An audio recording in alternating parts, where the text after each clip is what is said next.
Just got back from another ride with these wheels. Brilliant, brilliant wheels. Every time I go out, no problems whatsoever.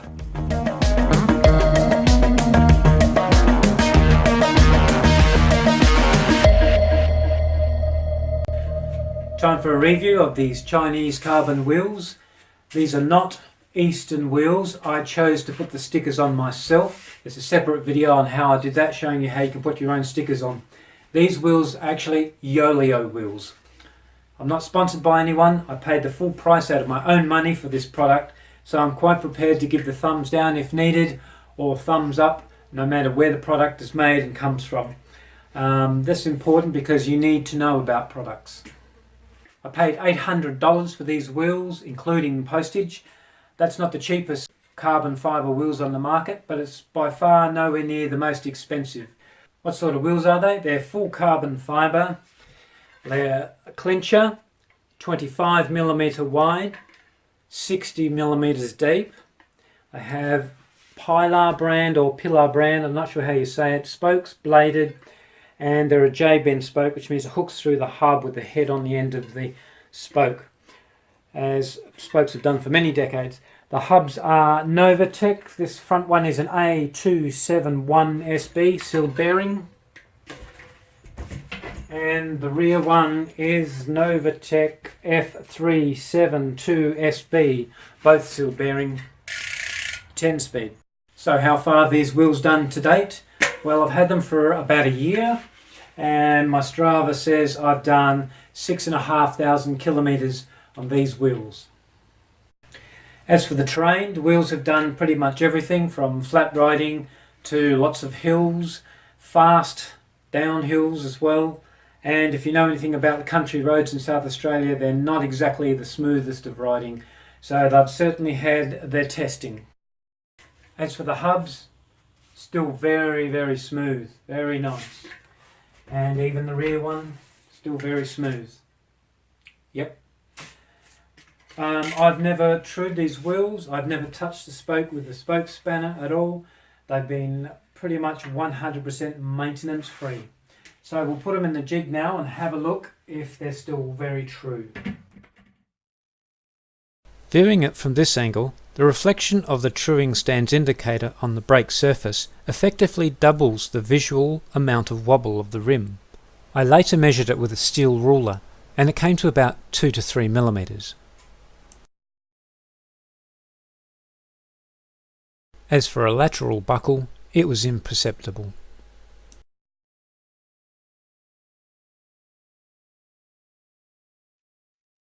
Spoke tension, it's exactly as the day I bought it pretty much. Well, I can't feel any difference. That's the front wheel. The back wheel, of course, gets more abuse than the front, but honestly these are just as tight as the day I bought them. No, that's perfect, that's great. So removing the cassette cogs now, we'll have a look at the cassette body.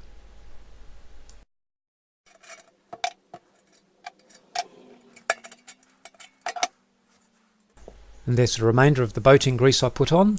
I use boating grease because it's nice and thick and great at repelling moisture.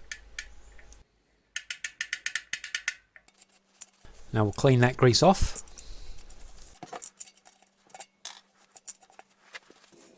And take off the torrent tube. And now taking a closer look at the cassette body itself, you can see on every spline there's some marks about halfway along the body. These marks are typical of what occurs on every cassette body over time. I'm using a 10-speed cog set. The first 3 cogs are riveted together as one body. The marks on the cassette body are about midway, which correspond to cogs 4, 5, 6 and 7. And here's why.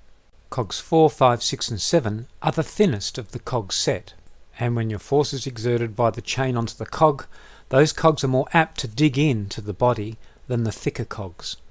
That's the basic explanation, so if you see these marks on your cassette body, don't be too alarmed.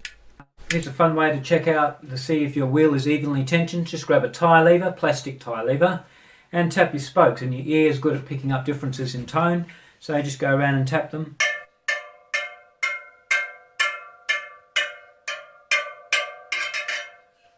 How's that? Almost perfect. You can do the same with the other side, do the same with the front. I chose the rear wheel because the rear wheel takes all the beating. So there you go. Here's an ordinary wheel I use on my trainer. At home it's never been on the road, so it's fairly new. Let's see how good the tension is on this.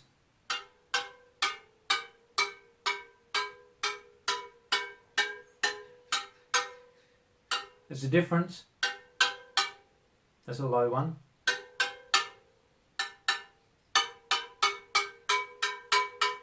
And a high one. See? An almost brand new wheel, different, and it's not tensioned alright. There you go. Checking the dish of the wheel now.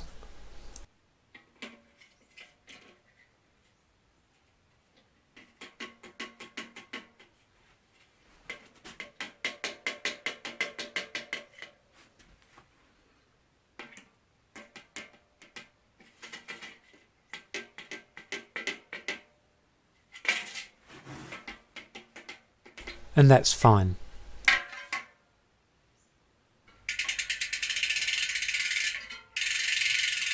Nice strong clutch system. The springs are obviously still got a lot of tension there, no problems, and the poles are fitting in just right with their timing, so there's no wear on the end of the poles as they fit in.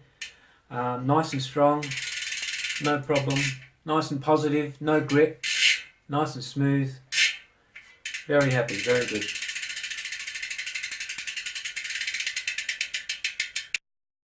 Remember, the life of your carbon wheel depends on your brake track. Keep them clean, especially if you're riding in adverse conditions like in wet, which picks up lots of grit. Wash them, it's very, very easy to do, very quick. And make sure you inspect very closely the brake pads. Keep your brake pads clean, of flints in there, bits of metal, whatever. Pick them out, otherwise it'll score your rim and it'll drastically reduce the life. So look after your pads, look after your brake track. And under normal circumstances, unless you have an accident, it's a different story. Normal circumstances, the life of your carbon wheel is your brake track. So let's have a look at the brake tracks. First, the rear wheel. I've deliberately not cleaned these wheels now for a couple of rides so that you can see brake marks and imperfections. And I was happy to see the only marks on the brake tracks were blue marks from the blue brake pads. I looked carefully on both sides of the wheel for signs of delamination, which is usually the start of holes, cracks and splits, but there was nothing. Now I was wondering what the brake tracks looked like when I had the wheels brand new. Well, I just happened to find some pictures. These pictures are from the first video I took of the wheels when they arrived. They're fresh out of the packaging. The only difference I could see is where the brake pads grab, it's gone a little bit glossier. And even with this gloss, the braking power and modulation is still really good. So very happy overall with the braking surface. Remember the days when opposite your valve end there used to be a join with the aluminium rims? No joins anymore, completely smooth. The joins used to quite often go out of whack slightly when you had a buckle or you broke a spoke, and you could never get them right again. They were just slightly out and your brakes would always just grab a little bit. So that's it. They've gone are the days of the join and the rim in the braking surface with carbon fibre wheels. No more joins. Now just a quick look at the edge or the bead hook of the rim. And rather than bore you to death looking around the edges of both the wheels, suffice to say they both checked out fine. And a couple of rides ago I was with the guys and I was at the back of the bunch and I heard from the front someone yelled out, "Aah!" And the next second I hit bang bang both the front and the back wheel, especially the back wheel because your weight's on it. And I guess they meant hole. So I definitely hit the hole smack on and the wheels are still fine, perfect. I checked them and I thought it actually ruptured a tyre. I hit it that hard with the back wheel, but it was fine. So that's the thing. You don't always hear and you don't always see everything perfectly when you're riding, especially in a bunch. And so that's what happens in real life. So the only thing left to say about this carbon rim is really what happens to all carbon rims anyhow. That's a rattly valve hole. Just a couple of turns of plumber's tape and that does the trick. And a close inspection of all the spokes, especially of course on the rear wheel, showed no signs of rust or paint coming off. And the head of the spoke, where it bends to go into the flange of the hub, there's no discoloration of the paint indicating any fatigue at the J-bend there. And all those white spots on the hub. Remember, I haven't cleaned the wheel for quite a few rides, so they need cleaning. And the nipples, these are aluminium nipples. They quite often show signs of corrosion, but these at the moment are quite good. And just quickly while we're here, the weights of the wheels, no skewers or tyres or tubes. The rear wheel 980 grams and the front 760 grams. So that's 1,740 grams for the set. Well, that's about it for the review of these Yo-Yo carbon fibre wheels. All being said, there are cheaper wheels out there on the market, on eBay and on various sites. I really can't see the point in saving yourself $150 or $200 when in 6 months' time you'll be disappointed. They'll either break on you or they won't be performing properly. Either way, the life of them usually isn't very long, and there's a lot of disappointed customers on reviews online as well. You can read that for yourself. So why do that? Why gamble with your money? Spend another $150, $200, get a reliable set of wheels that do perform. If you want to buy yourself a set of name brand wheels, that's up to you. They'll cost you 2 to 3 times as much money. Personally, I'd rather have 2 or 3 sets of wheels. 2 would be nice, a set of climbing wheels, nice and light, set of aero wheels, and still have money left over. At the 6,500 kilometre point, excellent performance, imperceptible amount of wear. Easily these wheels are going to last to 10,000 kilometres, 12,000 and beyond, I hope, which would be nice.